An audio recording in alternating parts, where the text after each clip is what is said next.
Welcome back, Focus Learners, to another explainer. Today, we are dissecting a massive, completely fascinating data dump. We're zeroing in on just a single day, August 23rd, 2026, and we're using it to uncover a really compelling story of extremes. By putting the National Weather Service's selected city summary right next to the day's top tech headlines, we're going to piece together exactly what the physical and digital climate looked like on this incredibly volatile late summer day. Okay, let's dive right into this. To keep things structured today, we're looking at extreme heat zones, tracking summer storms, smoke and haze alerts, coolest regional escapes, and then we'll wrap up with the tech headlines of the day. Section 1, extreme heat zones. We're going to start things off in the absolute most blistering parts of the map. I want you to imagine stepping outside your front door and literally hitting a wall of 112-degree heat. Unless you're a cactus, right? That is just oppressive. But that was the reality for Phoenix on August 23rd. And the source data doesn't just call this sunny or warm. It specifically flags this kind of temperature with a unique categorization, VRHO, very hot. And this brilliantly illustrates exactly where the peak of this intense heat wave is sitting. We aren't just looking at a few isolated spikes. It's like a regional oven out there. Right behind Phoenix's 112 degrees, we've got Yuma, Arizona sitting at a suffocating 111 degrees, also categorized as very hot. And rounding out our top three is Wichita Falls, Texas, baking under sunny skies at 109. The desert Southwest and Texas are absolutely bearing the brunt of these late summer extremes. But the heat doesn't stop with just those top three. Look at how widespread this triple-digit reality is across the southern part of the continent today. Las Vegas is matching Wichita Falls at 109 degrees. You move over to Texas, and Dallas-Fort Worth is cooking at 107. Abilene, Texas, and Tucson, Arizona are both sitting right at 106 degrees. This isn't just a warm afternoon. We're looking at a sprawling, oppressive heat dome locking down major metropolitan areas across multiple states. Section 2, tracking summer storms. Let's pivot from the dry heat over to the volatile, wet weather systems. When you look at the raw data, it's really easy to just see a chaotic list of rainy cities. But when we synthesize this information, these distinct storm belts emerge. We are seeing widespread thunderstorms completely blanketing Florida, from Tallahassee all the way down to Miami Beach. That instability stretches right across the South, through New Orleans and Mobile. But what's fascinating is this energy isn't confined to the South. We've got a massive band of thunderstorms rolling through the Mountain West, in cities like Denver and Billings, stretching all the way up through the Mid-Atlantic and Northeast, hitting New York City, Newark, and Cleveland. Now, notice this incredibly intense combination of high heat and severe weather. This is not your cool, refreshing summer rain. The Southeast is absolutely suffocating under this. Tallahassee, New Orleans, and Baton Rouge are all getting pounded by thunderstorms, while the thermometer reads 99 degrees.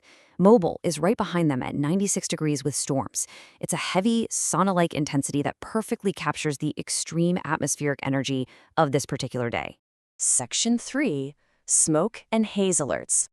Let's shift focus to a very specific environmental anomaly.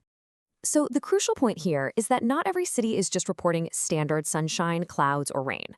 The source data specifically categorizes the conditions in Reno, Nevada, and Yakima, Washington, simply as smoke. Reno is sitting at 94 degrees, Yakima at 85, but the dominant weather feature is just haze. These two cities are breaking away from standard atmospheric reports, serving as a really stark reminder of the environmental reality of late summer wildfires, impacting the air quality out west. If you lived here, your daily weather check isn't about packing an umbrella, it's about checking your air quality index. Section 4, coolest regional escapes. Let's find some relief from all these extremes, shall we?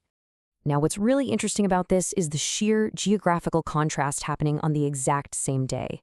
Under the exact same national weather report, you have the blistering Texas sun baking Dallas-Fort Worth at 107 degrees, sharply contrasted against the crisp, mostly cloudy skies of Fairbanks, Alaska, resting at a very comfortable 62 degrees. That is a massive 45-degree temperature swing depending purely on your latitude. And Fairbanks isn't the only escape hatch. If we quickly run through the coolest pockets of the country on August 23rd, we see Juneau, Alaska clocking in at 60 degrees with showers. Sault Ste. Marie in the Midwest offers a huge reprieve at 62 degrees. Anchorage sitting at a partly cloudy 65. And for folks on the coast looking to avoid that inland heat, San Francisco is heavily insulated by mostly cloudy skies, keeping things at a mild 75 degrees. These cities are providing a staggering 30 to 50 degree drop from the national highs we were just looking at. Section 5. Tech Headlines of the Day. Let's anchor this snapshot in time by looking at the digital climate. Let's see how this builds, because this data dump shows us a tech sector that is moving at absolute lightning speed. Back on July 10th, OpenAI launches GPT 5.6 and a unified workspace aimed directly at enterprise knowledge workers.